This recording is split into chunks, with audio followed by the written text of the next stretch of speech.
Le thème en harmonie avec Dieu évoque une relation profonde, équilibrée et continue entre l'homme et son Créateur. Il s'agit d'une vie alignée avec la volonté divine, nourrie par la foi, l'obéissance, la prière et une conduite conforme aux principes spirituels.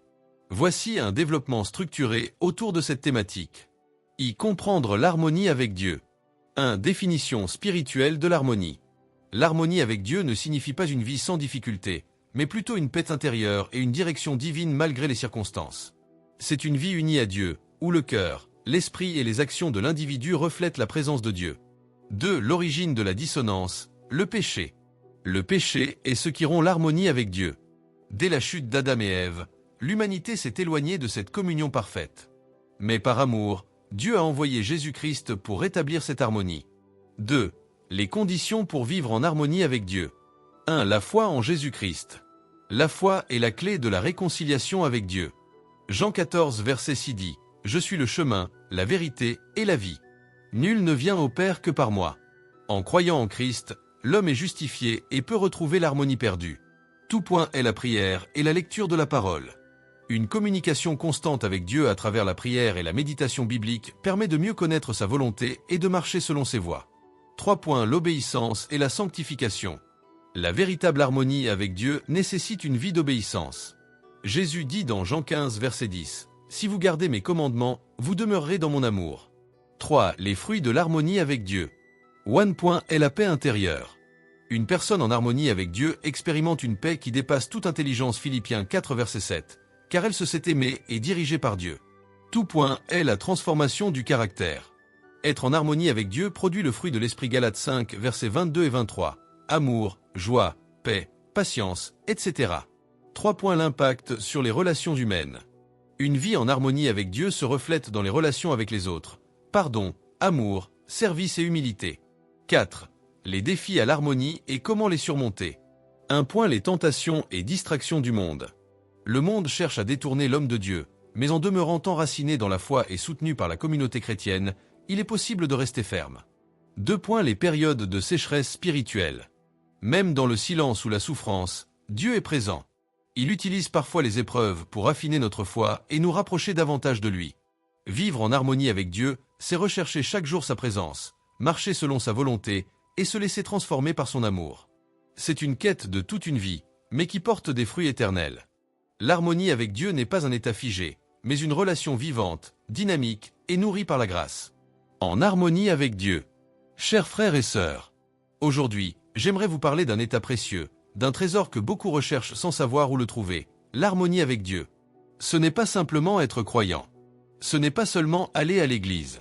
C'est bien plus que cela. C'est vivre connecté à Dieu, en paix avec sa volonté et aligné avec son plan parfait. Qu'est-ce que l'harmonie avec Dieu? L'harmonie, c'est un accord parfait, comme une symphonie bien orchestrée. Lorsqu'un instrument joue faux, toute la mélodie en souffre. Il en est de même avec notre vie spirituelle. Lorsque nous vivons éloignés de Dieu, nous sentons une dissonance intérieure. Mais lorsque nous marchons avec lui, notre cœur est en paix, notre esprit est léger, et nos décisions deviennent claires. Nous retrouvons notre juste place, comme une note qui retrouve sa partition. 2. Les clés de l'harmonie avec Dieu. 1. Chercher Dieu de tout son cœur. Dans Jérémie 29, verset 13, Dieu dit « Vous me chercherez, et vous me trouverez, si vous me cherchez de tout votre cœur. » Dieu ne s'impose pas, il se révèle à ceux qui le désirent sincèrement. L'harmonie commence par une soif de Dieu, une recherche authentique. 2. Vivre selon sa parole. Psaume 119, verset 105 nous dit « Ta parole est une lampe à mes pieds, une lumière sur mon sentier. » La Bible est notre boussole. Sans elle, on avance à l'aveugle. Avec elle, on retrouve l'accord parfait avec la volonté de Dieu. 3. Prier avec foi. La prière, ce n'est pas juste parler à Dieu. C'est aussi l'écouter. C'est un dialogue. C'est là que l'harmonie se renforce, dans l'intimité du cœur. 3. Les fruits de l'harmonie. Quand on vit en harmonie avec Dieu, et nos pensées deviennent plus claires, et nos décisions sont guidées par la sagesse divine, et nos relations s'améliorent car nous devenons des instruments de paix. Et surtout, la paix de Dieu règne en nous, même au milieu des tempêtes. Philippiens 4, verset 7 dit « Et la paix de Dieu, qui surpasse toute intelligence, gardera vos cœurs et vos pensées en Jésus-Christ. » 4. Ce qui perturbe l'harmonie, et comment la restaurer. Le péché, l'orgueil, la peur, les blessures, peuvent briser cette harmonie. Mais Dieu est toujours prêt à nous accueillir à nouveau. 1 Jean 1 verset 9 promet. Si nous confessons nos péchés, il est fidèle et juste pour nous les pardonner. C'est un Dieu de restauration, un Dieu de seconde chance. Frères et sœurs, Dieu ne veut pas une religion sans vie. Il veut une relation vivante, un lien intime, un accord profond entre lui et vous. Posez-vous cette question. Ma vie est-elle en harmonie avec Dieu? Si ce n'est pas le cas, qu'est-ce que je dois ajuster aujourd'hui? Exercice spirituel. Pendant cette semaine, prenez 10 minutes chaque jour pour faire 3 choses. 1 point lire un passage biblique, psaume, évangile ou proverbe. 2 points écrire une prière sincère dans un carnet. 3 points demander à Dieu, Seigneur, montre-moi ce qui dans ma vie n'est pas en accord avec toi. Vous verrez, petit à petit, la paix reviendra, la clarté viendra, et l'harmonie sera restaurée. La conscience du Christ est profonde, spirituellement puissant et transformateur.